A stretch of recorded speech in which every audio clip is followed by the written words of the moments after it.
First ಏನೂ ಹೇಳಲ್ಲ ma'am, ನೀವೇ ಡಿಸೈಡ್ ಮಾಡಿಬಿಡಿ ಯಾರು ಫಸ್ಟ್ ಮಾತಾಡ್ತೀರಾ ಅಂತ. ಯಾವಾಗಲೂ ಸರ್ ಮಾತಾಡಿದ್ದು ನಾವು ಕೇಳಿದ್ದೀವಿ ಆ್ಯಕ್ಚುಲಿ, ಬಟ್ ಇವತ್ತು ಸರ್ ಏನು ಮಾಡೋಣ, ಯಾರನ್ನ ಮಾತಾಡ್ಸೋಣ? ಗುರುಜಿ ಸೈಲೆಂಟಾಗಿ ನಿಂತಿದ್ದಾರೆ ಅಂದರೆ ನಂಗೆ ಶಾಕ್ ಆಗ್ತಾ ಇದೆ. ಗುರುಗಳೇ ಏನು ಇವತ್ತು ನೀವು ಸೈಲೆಂಟ್ ಆಗಿಬಿಟ್ಟು? ಮ್ಯಾಮ್ ಮನೇಲಿ ಏನಾದರೂ ಹೇಳಿದ್ರಾ ಸೈಲೆಂಟ್ ಆಗಿರ್ಬೇಕಂತ? ಏನೂ ಹೇಳಿಲ್ಲ ತಾನೆ ಸರ್? ಮ್ಯಾಮ್ ಏನೂ ಹೇಳಲ್ಲ ಸರ್. ಓಕೆ ಗುರುಗಳೇ ಕೊಡಿ. ಗುರುಗಳೇ, ಕಾರ್ಯಕ್ರಮಕ್ಕೆ ಸ್ವಾಗತ. ನಿಮಗೆ ಖುಷಿ ಆಗ್ತಾ ಇದೆ. ಸೊ ಸ್ಟ್ರೈಟ್ ಕ್ವಶನ್ಗೆ ಬಂದುಬಿಡ್ತೀನಿ. ನಿಮ್ಮ ಲವ್ ಸ್ಟೋರಿ ಬಗ್ಗೆ ನಂಗೆ ಹೇಳಿ, ನಮಗೆಲ್ಲರಿಗೂ ಹೇಳಿ. ಫಸ್ಟ್ ಇಲ್ಲಿ ಎಲ್ಲ ಬಂದಿರೋರ್ಗೂ ತುಂಬ ಧನ್ಯವಾದಗಳು. ಅದೇ ಥರ ರೂಪೇಶ್ ಶೆಟ್ಟಿ ನಾನು ಬಿಗ್ ಬಾಸಲ್ಲಿ ಏನು ಮಗನಾಗಿ ನೋಡಿದ್ದೆ, ಈಗಲೂ ಹಾಗೆ ನೋಡ್ತಾ ಇದ್ದೀನಿ. ಈ ಸಿನಿಮಾನ ಎಲ್ಲರೂ ಕೂಡ ಗೆಲ್ಲಿಸಿ ನಾನು ತುಂಬ ಖುಷಿ ಪಡ್ತೀನಿ. ನನ್ನಷ್ಟು ಖುಷಿ ಪಡೋನು ಯಾರು ಇಲ್ಲೇನಪ್ಪ. ಅದೇನೋ ಈಗಲೂ ನಾನು ತುಂಬ ಅವ್ನ ಮಗನಾಗಿಯೂ ನೋಡ್ತೀನಿ, ಒಂದು ಲವರ್ ಆಗಿಯೂ ನೋಡ್ತೀನಿ. ಅದರಲ್ಲೇನೋ ಆ ಥರ ಎರಡು ಕನೆಕ್ಷನು ಕನೆಕ್ಟ್ ಆಗಿತ್ತು ನನಗೆ, ಅದೇನೋ ಗೊತ್ತಿಲ್ಲ. ಎರಡು ಹೃದಯ ಇದ್ದಂಗೆ ನಮಗೆ. ಅದೇ ಥರ ನಮ್ಮ ರೂಪೇಶ್ ರಾಜಣ್ಣ ನಮ್ಮ 3 ಜನ ತುಂಬ ಚೆನ್ನಾಗಿದ್ದು. ಆ 3 ಜನದಿಂದ ಇಲ್ಲಿ ಕರ್ಕೊಬಂದು ನನ್ನ ಹೆಂಡತಿ ಹತ್ರ ಬಡ್ಡೆ ನಿಲ್ಲಿಸಿದ್ದೆ. ಈ ಬಿಗ್ ಬಾಸಿಗೆ ತುಂಬ ಟ್ಯಾಂಕ್ಸ್ ಹೇಳ್ತೀನಿ. ನಮ್ಮ 3 ಜನ ಬಿಗ್ ಬಾಸಲ್ಲಿ ನಮಗೆ ಪರಿಚಯ ಮಾಡಿಸ್ಕೊಟ್ಟಿದ್ದೆ. ನಾವು ಇಬ್ಬರು 3 ಜನ ಒಳ್ಳೆ ಫ್ರೆಂಡ್ ಆಗಿದ್ದೀವಿ, ಮಗನಾಗಿದ್ದೀವಿ, ಫ್ರೆಂಡ್ ಆಗಿದ್ವಿ. ನಮ್ಮ ಮಿಸ್ಸಸ್ ಚೆನ್ನಾಗಿ ಮಾತಾಡ್ತಾರೆ ನನಗಿಂತ. ಹೌದಾ? ನೋಡಿ. ಆಯಿತು ಮೇಡಮ್, ಹೇಳಿ ಯಾವಾಗ ಲವ್ ಆಯಿತು, ಯಾವಾಗ ಶುರು ಆಯಿತು? ಮದುವೆ ಆದಮೇಲೆ ಲವ್ ಆಯ್ತಾ, ಮದುವೆಗೆ ಮುಂಚೆ ಲವ್ ಆಯ್ತಾ, ಹೆಂಗೆ? ಸರ್ ಏನು ಹೇಳ್ಕೊಡ್ತಾ ಇದ್ದೀರಾ? ಇಲ್ಲ, ನಾನೇ ಹೇಳ್ತೀನಿ, ಅದೇನಾರು ಹೇಳಿ. ಅವ್ರೇನಾದ್ರು ಹೇಳಿ, ಇಬ್ರು ಒಂದೇ ಹೇಳ್ಬೇಕಲ್ಲ. ನಾನು ಇರೋ ಸತ್ಯ ಹೇಳ್ತೀನಿ, ಯಾರು ತಪ್ಪು ತಿಳ್ಕೊಬೇಡಿ. ಹಾಗಾಗಿ ಹೌದಾ, ಒಳ್ಳೇದಾಯ್ತು. ಯಾರೊಬ್ರು ಇರಬೇಕು ವಿರೋಧ ಪಕ್ಷದವರು. ನಾನು ನನ್ನ ಹೆಂಡತಿನ ತುಂಬ ಇಷ್ಟಪಡ್ತೀನಿ. ಅಂದರೆ ಸರಸ್ವತಿಯಾಗಿ ನೋಡ್ತೀನಿ, ಲಕ್ಷ್ಮಿಯಾಗಿ ನೋಡ್ತೀನಿ, ದುರ್ಗಿಯಾಗಿ ನೋಡ್ತೀನಿ. ಆಗಾಗ ಅಡುಗೆ ಮನೆಯಿಂದ ಸೌಟ್ ಏನಾದರೂ ಬೀಳ್ತಾ ಇರತ್ತಾ ಸರ್ ಅಲ್ಲಿಗೆ? ಇಲ್ಲ, ನಾನು ಮನೆಯಲ್ಲಿ ಏನು ಮಾತಾಡಲ್ಲ, ಮೌನವಾಗಿರ್ತೀನಿ. ನನ್ನ ಹೆಂಡ್ತಿನ ನಾನು ಇವತ್ತರೆಗೂ ಸಖತ್ ಲವ್ ಮಾಡೇ ಮದುವೆ ಆಗಿದ್ದೀನಿ. ಆದರೆ ನಾನೊಬ್ಬ ತುಂಬ ಸಂಪಾದನೆ ಮಾಡ್ಬೇಕಂತ ಆಸೆಯಿಂದ ಮಾತಾಡ್ತೀನಲ್ಲ. ಈ ವೇದಿಕೆ ಮೇಲಿಂದ ಪ್ರಾಮಿಸ್ ಮಾಡ್ತೀನಿ, ಈ ಪ್ರಪಂಚದಲ್ಲಿ ಯಾರೂ ಲವ್ ಮಾಡ್ಬೋದು, ಅಷ್ಟು ಲವ್ ಮಾಡ್ತೀನಿ. ನಿಜವಾಗ್ಲೂ ಬೇಕಾದ್ರೆ ನಮಸ್ಕಾರ ಮಾಡಿ ಹೇಳ್ತೀನಿ. ಅಯ್ಯೋ, ನನಗೆ ಅಷ್ಟು ಲವ್ ಮಾಡ್ಬೇಕಂತ ಮನ್ಸು ಹೇಳ್ತಾ ಇದ್ದೀನಿ.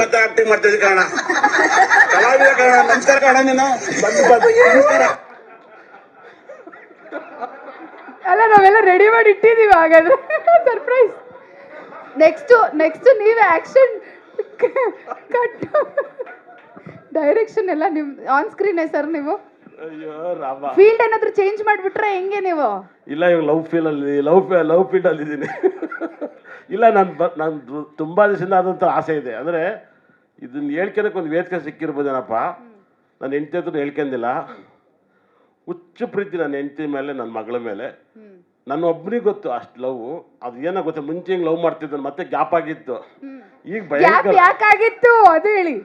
ಗ್ಯಾಪ್ ಯಾಕಾಗಿತ್ತು ಅಂದರೆ ಎಲ್ಲರಿಗೂ ಗುರುಕಿರಣ್ ಅವ್ರ ವೈಫ್ ಕರೆಕ್ಟಾಗಿ ಹೇಳಿದರು, ಪಿಕ್ಚರ್ ಮಾತ್ರ ಚಂದ ಲವ್ ಅಂತ. ಹಾಗಾಗಿ ನಾವು ತುಂಬ ಪಿಕ್ಚರ್ ನೋಡ್ತೀವಿ, ತುಂಬ ಲವ್ ಮಾಡ್ತಾ ಇದ್ದು. ಇವಾಗ ರೂಪೇಶ್ ಶೆಟ್ಟಿ ಪಿಕ್ಚರಿಂದ ನೋಡಿ ಇನ್ನೂ ಲವ್ ಮಾಡಕ್ಕೆ ಸ್ಟಾರ್ಟ್ ಮಾಡ್ತೀವಿ. ನೆಕ್ಸ್ಟ್ ಹಾಡಾದ್ಮೇಲೆ ಡ್ಯಾನ್ಸು ಮಾಡ್ಬೇಕಾಗತ್ತೆ. ಖಂಡಿತ ಎಲ್ಲ ಮಾಡ್ತೀವಿ. ಸಖತ್ತಣ, ಸೂಪರಾಗಿ ಆಕ್ಟಿವ್ ಮಾಡ್ತೀವಿ ಕಾರಣ, ಕಲಾವಿದ ಕಾರಣ. ಮೇಡಮ್, ನೀವು ಹೇಳಿ.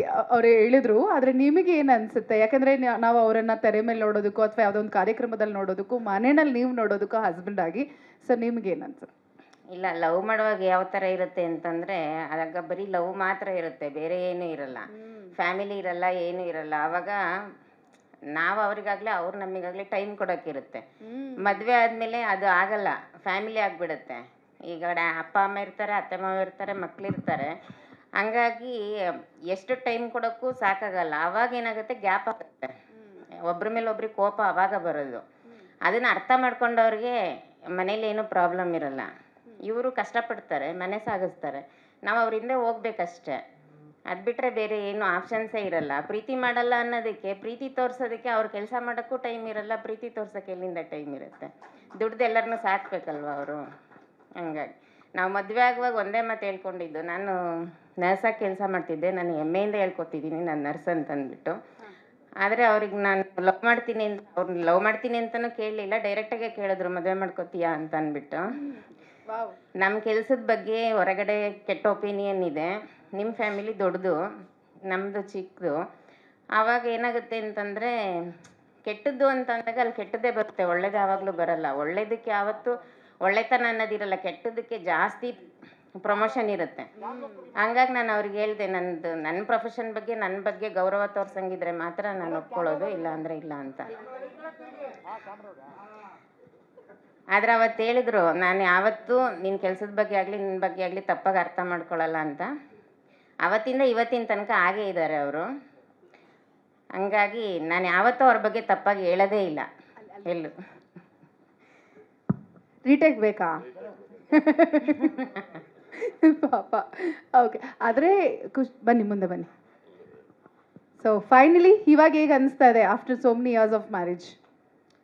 ಇಲ್ಲ, ಚೆನ್ನಾಗಿದೆ. ಮಗು ಆಗೋ ತನಕ ಒಂದು ಪ್ರೀತಿ ಇರುತ್ತೆ, ಮಗು ಆದಮೇಲೆ ಇನ್ನೊಂದು ಪ್ರೀತಿ ಇರುತ್ತೆ. ಅದು ಎಲ್ಲರಿಗೂ ಹಂಚ್ಬೇಕಾದಾಗ ನಾವು ಅರ್ಥ ಮಾಡ್ಕೊಂಡು ಹಂಚ್ಬೇಕಾಗತ್ತೆ. ಈಗ ಅವ್ರು ತಪ್ಪು ಮಾಡಿದ್ರು ಅಂತ ಅಂದ್ಬಿಟ್ಟು ನಾವು ಅವ್ರನ್ನ ಬೈಯೋದಾಗಲಿ, ಅವ್ರು ತಪ್ಪು ಮಾಡಿದ್ರು ಅಂತ ನಾವು ಬೈಯೋದಕ್ಕಿಂತ ಯಾಕೆ ತಪ್ಪು ಮಾಡಿದ್ರು ಅಂತ ಅರ್ಥ ಮಾಡ್ಕೊಂಡು ಬದುಕೋದ್ರಲ್ಲಿ ಒಂದು ಅರ್ಥ ಇರುತ್ತೆ ಅಷ್ಟೇ, ನಾನು ಎಲ್ಲರಿಗೂ ಹೇಳೋದು. ನಂಗೆ ಗೊತ್ತು ಮ್ಯಾಮ್ ನಿಮ್ಗೆ ಹೆಂಗೆ ಇಷ್ಟು ಸಹನೆ ಇದೆ ಜೀವನದಲ್ಲಿ ಅಂತ. ಈ ನರ್ಸು ಡಾಕ್ಟ್ರುಗಳಿಗೆ ಇಷ್ಟು ಲೈಫಲ್ಲಿ ಇಷ್ಟು ಸಹನೆ ಇರೋದು ಯಾಕಂದರೆ ಅಷ್ಟು ಕೇರ್ಫುಲ್ ಆಗಿರಬೇಕು ಪೇಷಂಟ್ಸ್ ಜೊತೆಗೆ, ಅಷ್ಟು ತಾಳ್ಮೆ ಇರಬೇಕು. ಅದೇ ತಾಳ್ಮೆ ನಿಮ್ಮ ಸಂಸಾರವನ್ನು ಕೂಡ ಕಾಪಾಡಿದೆ. ಬಹಳ ಖುಷಿ ಆಯಿತು. ಸರ್, ಏನು ಪ್ರಪೋಸ ಮಾಡಲಿಲ್ವಂತೆ ನೀವು? ಇನ್ನು ಮುಂದೆ ಮಾಡ್ತೀನಿ ಮೇಡಮ್ ಅವರೇ. ಒಂದು ಹೇಳ್ಬೇಕು, ಬಿಗ್ ಬಾಸ್ಗೆ ಹೋದಾಗ ಎಲ್ಲರೂ ನನ್ನ ತಪ್ಪಾಗಿ ಅರ್ಥ ಮಾಡ್ಕೊಂಡಿದ್ದಾರೆ. ಹೋಗಲಿಲ್ಲ, ಅವ್ರನ್ನ ತಪ್ಕೊಳ್ಳಿಲ್ಲ, ತುಂಬ ದಿವಸ ದೂರ ಇದ್ರಿ ಏನಕ್ಕೆ ಅಂತ ತುಂಬ ಜನ ಕೇಳಿದ್ರು. ಎಲ್ಲೋದ್ರೂ ಕೇಳ್ತಾನೆ ಇರ್ತಾರೆ, ನಿಮ್ಮಿಬ್ಬರ ಮಧ್ಯೆ ಏನಾದರೂ ಪ್ರಾಬ್ಲಮ್ಮ ಯಾಕೆ ಅಂತ ಅಂದ್ಬಿಟ್ಟು. ಅದನ್ನು ನಾನು ಹೇಳ್ಬೇಕು. ಇವಾಗ ಒಂದು ವೇದಿಕೆ ಸಿಕ್ಕಿದೆ ಹೇಳೋಕ್ಕೆ. ನಮ್ಮದು ಹಿಂದೂ ಸಂಸ್ಕೃತಿನಲ್ಲಿ ಮಿಲ್ಟ್ರಿಗೆ ಹೋಗಿರ್ತಾರೆ 1 ವರ್ಷ 2 ವರ್ಷ, ಕೆಲವರು 5 ವರ್ಷ ಬಿಟ್ಟು ಬರ್ತಾರೆ. ಎಲ್ಲಿ ಏರ್ಪೋರ್ಟಲ್ಲಿ ಬರಲಿ, ಟ್ರೈನಲ್ಲಿ ಬರಲಿ, ಎಲ್ಲಿ ಬಂದ್ರೂ ಯಾರೂ ಹೋಗಿ ತಪ್ಕೊಳ್ಳಲ್ಲ. ಯಾಕೆಂದರೆ ಅದು ನಮ್ಮ ಹಿಂದೂ ಸಂಸ್ಕೃತಿ. ಅಷ್ಟು ವರ್ಷ ಬಿಟ್ಟವರೇ ಅವ್ರು ಯಾರೂ ತಪ್ಕೊಳ್ಳಲ್ಲ, ಮುತ್ಕೊಡಲ್ಲ, ಮುದ್ದಾಡಲ್ಲ ಅಂತಂದಮೇಲೆ ನಾವು ಬಿಟ್ಟಿರೋದೇ 1 ತಿಂಗಳಾದ್ಮೇಲೆ ಒಳಗೆ ಹೋಗಿದ್ದೀವಿ. ನಾವು ಹೆಂಗೆ ನಮ್ಮ ಸಂಸ್ಕೃತಿನ ಮೀರೋಕ್ಕಾಗತ್ತೆ? ಹಂಗಾಗಿ ಅದು ಇದಾಯಿತು. ಯಾರೂ ತಪ್ಪಾಗಿ ಅರ್ಥ ಮಾಡ್ಕೋಬೇಡಿ. ನಮ್ಮಿಬ್ಬರ ಮಧ್ಯೆ ಯಾವುದೂ ಮಿಸ್ಅಂಡರ್ಸ್ಟ್ಯಾಂಡಿಂಗ್ ಇಲ್ಲ. ಅವ್ರು ಯಾವತ್ತೇ ತಪ್ಪು ಮಾಡಲಿ, ನಾನು ಯಾವತ್ತೂ ಅವ್ರನ್ನ ಮಿಸ್ಅಂಡರ್ಸ್ಟ್ಯಾಂಡಿಂಗ್ ಮಾಡ್ಕೊಳ್ಳಲ್ಲ. ಅವ್ರು ತಪ್ಪು ಮಾಡಿದರೂ ನಾನು ಮಾಡ್ಕೊಳ್ಳಲ್ಲ. ಯಾಕೆಂದರೆ ನಾವು ಪ್ರೀತಿಸಿ ಮದುವೆ ಆಗಿರೋದ್ರಿಂದ ಆ ಪ್ರೀತಿನ ನಾವು ಕೊನೆ ತನಕ ಕಾಪಾಡಬೇಕಾಗತ್ತೆ. ನಮಗೆ ಮಗು ಇರುತ್ತೆ, ಮಗು ಮುಂದೆ ನಾವು ಅವ್ರನ್ನ ದ್ವೇಷ ಮಾಡೋಕ್ಕಾಗಲ್ಲ, ಮಾತಾಡೋಕ್ಕಾಗಲ್ಲ. ಮಗು ಆದಮೇಲೆ ನಾವು ಯಾವತ್ತೂ ಬೇರೆ ಆಗೋಕ್ಕೂ ಆಗಲ್ಲ. ಯಾಕೆಂದರೆ ಮಕ್ಕಳಿಗೋಸ್ಕರನೇ ನಾವು ಬದುಕಬೇಕು ಮಗು ಆದಮೇಲೆ. ಅದನ್ನು ನಾನು ಹೇಳೋಕ್ಕೆ ಇಷ್ಟಪಡ್ತೀನಿ ಅಷ್ಟೇ. Oh, thank you madam, thank you very much. So ಮತ್ತೆ ನಾನು ನಿಮ್ಮನ್ನ ವೇದಿಕೆ ಮೇಲೆ ಕರಿತೀನಿ for the song release. Thank you very much. Understand you are so emotional. It's okay. ಯಾರು ಏನೂ ತಪ್ಪು ತಿಳ್ಕೊಳ್ಳಲ್ಲ, ನೀವು ಆರಾಮಾಗಿ ಚೆನ್ನಾಗಿರ್ಬೇಕು ಅಷ್ಟೇ. Thank you very much. ಇಂಟರ್ವ್ಯೂನೇ ಮಾಡಬೇಕು, but I have very little time actually. So ಅದಕ್ಕೋಸ್ಕರ. But tell me about your love ಸ್ಟೋರಿನು. ಲೈಕ್ ಯಾರು ಹೇಳ್ತೀರಾ? ನಮ್ಮ ಲವ್ ಸ್ಟೋರಿ ಹೇಳಬೇಕು ಅಂದರೆ ಅದು ಒಂದು ಪಾರ್ಟ್ನಲ್ಲಿ ಆಗಲ್ಲ, ಒಂದು 4 ಎಪಿಸೋಡ್ ಇದೆ. ಚಿಕ್ಕದಾಗಿ. ಸೊ ನಮ್ಮದು ತುಂಬ ಚಿಕ್ಕ ವಯಸ್ಸಿಂದ ಒಂದು ಲವ್ ಸ್ಟೋರಿ ಅಂದರೆ it is more like friendship. Okay. Madam ಮತ್ತು ಸರ್ ಹೇಳ್ದಂಗೆ it is more of mutual respect and that independence that you give in love is what you carry throughout the life. ನಾನು ಒಂದು 10-12 ವರ್ಷ, ಇವಳಿಗೊಂದು 8 ವರ್ಷ ಇತ್ತು, ನಮ್ಮ ಅತ್ತೆ ಮಗಳೇ. ಸೊ ಅವಾಗಲಿಂದ ಇದೊಂದು ಲವ್ ಆ್ಯಂಡ್ ರೆಸ್ಪೆಕ್ಟ್ ಸ್ಟಾರ್ಟ್ ಆಗಿದ್ದು. So it's still going on. We have been married for 17 years now. And ಒಂದು ಹಾಫ್ ಸೆಂಚುರಿ ಹಾಕೋಣ ಅಂತ ಅಂದ್ಕೊಂಡಿದ್ದೆ. ಡೆಫಿನೆಟ್ಲಿ ಹಾಕೋಣ, ಹಾಫ್ ಸೆಂಚುರಿ ಪಾರ್ಟಿ ಮಾಡೋಣ, ಸೆಲೆಬ್ರೇಟ್ ಮಾಡೋಣ. ಸೊ ಅಕ್ಷತಾ, ನೀವು ಹೇಳಿ, when did you thought like okay is my life partner ಅಂತ? ಚೈಲ್ಡ್ಹುಡ್ಡಿಂದನೇ ಫಿಕ್ಸ್ ಆಗೋಗ್ಬಿಟ್ಟಿತ್ತು. ಹೌದಾ? ಅವಾಗಲೇ ಅನ್ಕೊಂಡಿದ್ರಿ ನೀವು? ಯಾರಿಬ್ರಲ್ಲಿ ಫಸ್ಟ್ ಪ್ರಪೋಸ್ ಮಾಡಿದ್ದು? ಯಾರೂ ಇಲ್ಲ. ಮದುವೆಗೆ? ಇವಾಗಲೂ ಮಾಡಿಲ್ಲ. ಇವಾಗಲೂ ಮಾಡಿಲ್ಲ ಅಂತ ರೆಡ್ ರೋಸ್ ಕೊಡ್ರಿ, ಅದರಲ್ಲಿ ಒಂದು ನಾವು ಮಾಡಿಸ್ಬಿಡೋಣ. ನಾವು ಈ ಥರ ಚಾನ್ಸ್ ಎಲ್ಲ ಬಿಡ್ತೀವ? ಅಕ್ಷತಾ ಅವರ ಆಸೆ ಇವತ್ತು ನಾವು ಜೈ ಸಿನಿಮಾದ ಸಾಂಗ್ ಲಾಂಚ್ ಇವೆಂಟಲ್ಲಿ ಪೂರೈಸ್ತಾ ಇದ್ದೀವಿ. ಹೆಂಗೂ ಸಖತ್ತಾಗಿ ಇಬ್ರು ರೆಡಿಯಾಗಿ ಬಂದಿದ್ದೀರಾ. ಹಾಗೆ ತಗೊಳ್ಳಿ. ನಿಮ್ಗೇನು ಡೈಲಾಗ್ ಬಗ್ಗೆ ನಾನು ಹೇಳ್ಕೊಡಂಗೆ ಇಲ್ಲ. ಅಲ್ಲ, ಇದು ಯಾಕೆ ಯಾವಾಗ್ಲೂ ಹುಡುಗನೇ ಪ್ರಪೋಸ್ ಮಾಡಬೇಕು ಅನ್ನೋದು? ಅದು ಏನಂದ್ರೆ ಚೆನ್ನಾಗಿ ಅನ್ಸುತ್ತೆ ಹುಡುಗ ನೀಲ್ ಡೌನ್ ಮಾಡಿದ್ರೆ ನಮ್ಗೆ ಹುಡುಗಿರಿಗೆ ಅಂತ. That's very usual and very common. ಅದು ಇವಾಗ ಇಬ್ರು ಪ್ರಪೋಸ್ ಮಾಡಬೇಕು, ಯಾಕಂದ್ರೆ ನೀವು ಹೇಳಿದ್ರಿ ಇದುವರೆಗೂ ಇವರು ಪ್ರಪೋಸ್ ಮಾಡಿಲ್ಲ, ನೀವು ಪ್ರಪೋಸ್ ಮಾಡಿಲ್ಲ ಅಂತ. So usually girls first, but ನಾವು boys first. You always say ladies first, right? ಹೌದು, ಚೇಂಜ್ ಮಾಡ್ಬಿಟ್ಟೆ. ಲೇಡೀಸ್ ಫಸ್ಟ್ ಅಂಡ್ ಮೈಕ್ ಕೂಡ ಫಸ್ಟ್ ಲೇಡೀಸ್ಗೆ ಹೋಗೋದು. ಸೊ ಆಯ್ತು, okay. For Akshata, come on, you can do it. ಅಲ್ಲ, ಇನ್ನೊಂದು ಹೇಳ್ಬೇಕಲ್ಲ, ಒಂದು ಡೈಲಾಗ್ ಹೇಳಿ. ಹಾಂ, ಓಕೆ.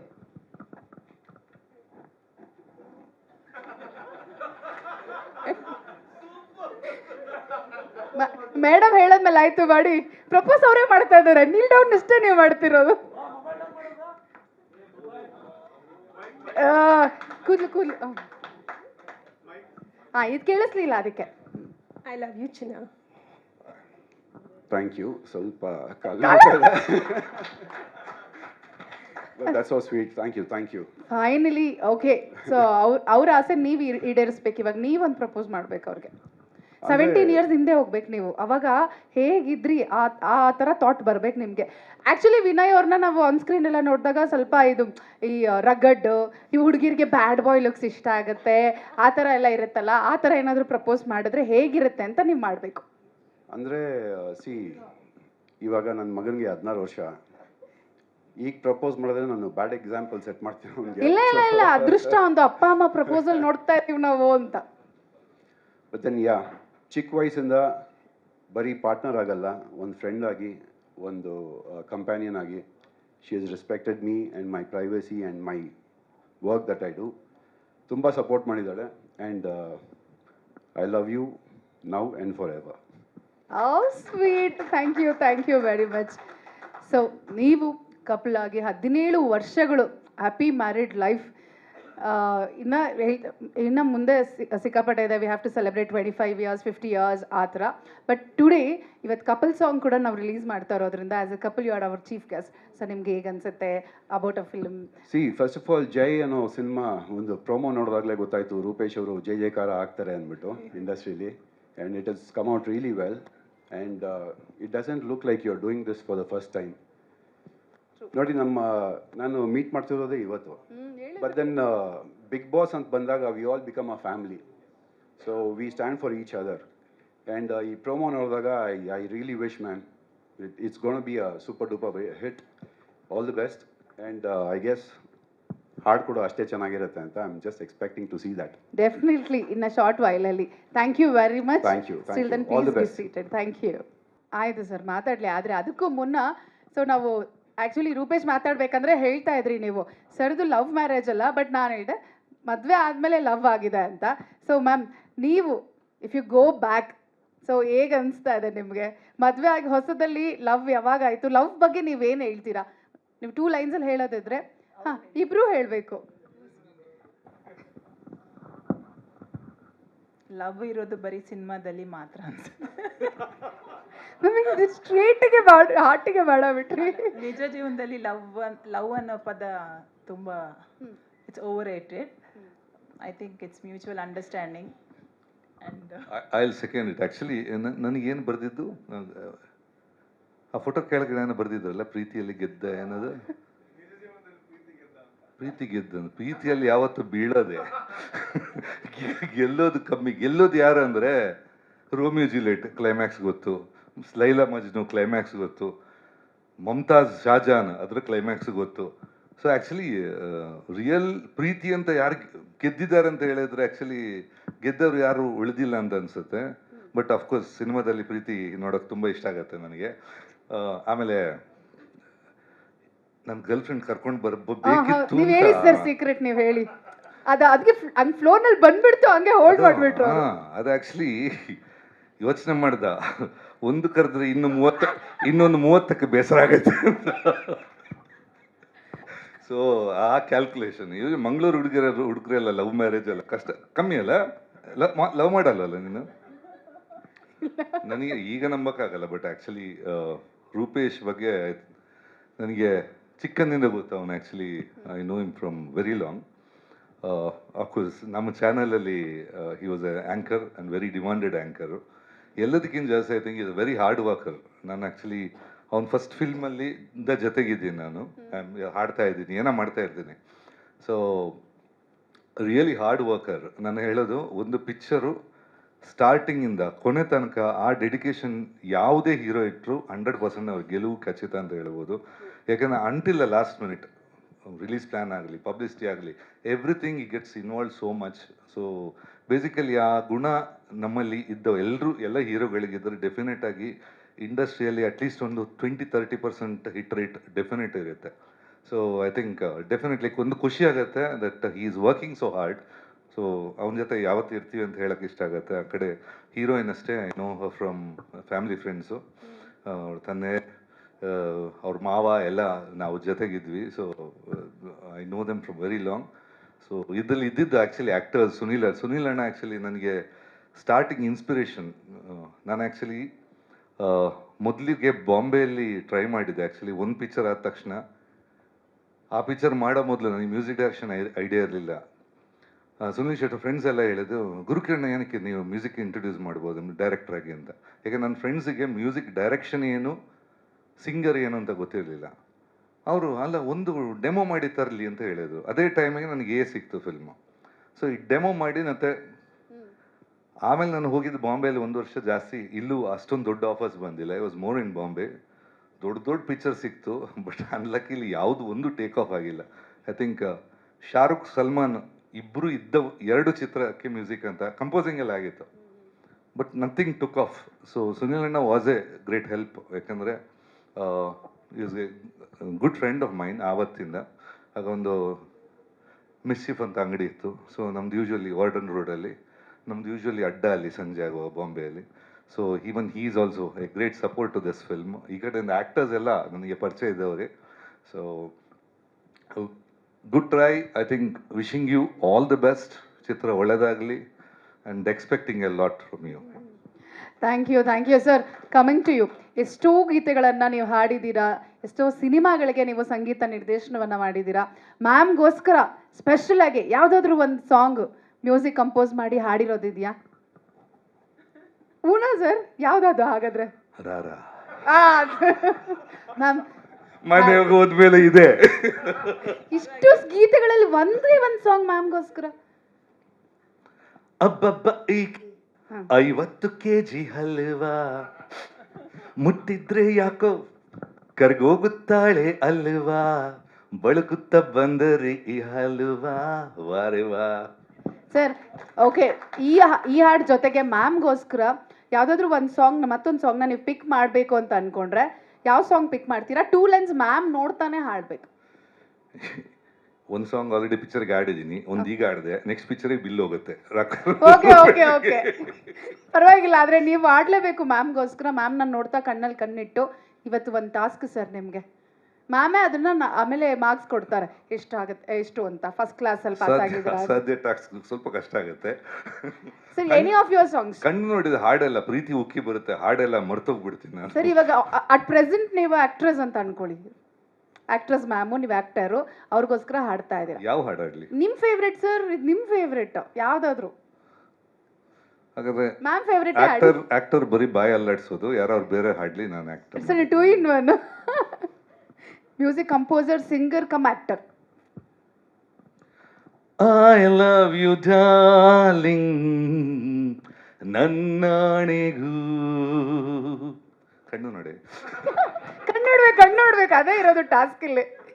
ಈ ಲವ್ಗೆ ಮೀನಿಂಗ್ ನಿನ್ನ ನಗು, ನಿಜ ಹೇಳುವೆ ಇಂದಿಗೂ ಎಂದಿಗೂ.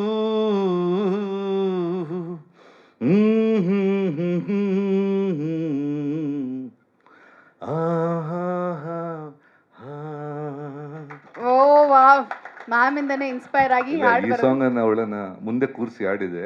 She was carrying my first child. ಈ ಸಾಂಗ್ ಒರಿಜಿನಲ್ ಹಾಡುವಾಗ ನಾನು ಮುಂದೆ ಕೂತಿದ್ಲು ಈ ಸಾಂಗ್ ಹಾಡುವಾಗ. ಮ್ಯಾಮ್ ಓಕೆ, ಹೇಗನ್ಸ್ತು ಮ್ಯಾಮ್ಗೆ ಇವಾಗ ಕೇಳೋಣ? ಈಗ ಸ್ವಲ್ಪ ಲವ್ ಬರ್ತಾ ಇದೆ ಇನ್ನು. ನಿಮ್ಮ ಸಾಂಗ್ ರಿಲೀಸ್ ಆದಮೇಲೆ ಇನ್ನೊಮ್ಮೆ ಲವಲ್ಲಿ ಬೀಳ್ತೀನ ಅಂತ. Definitely thank you so much.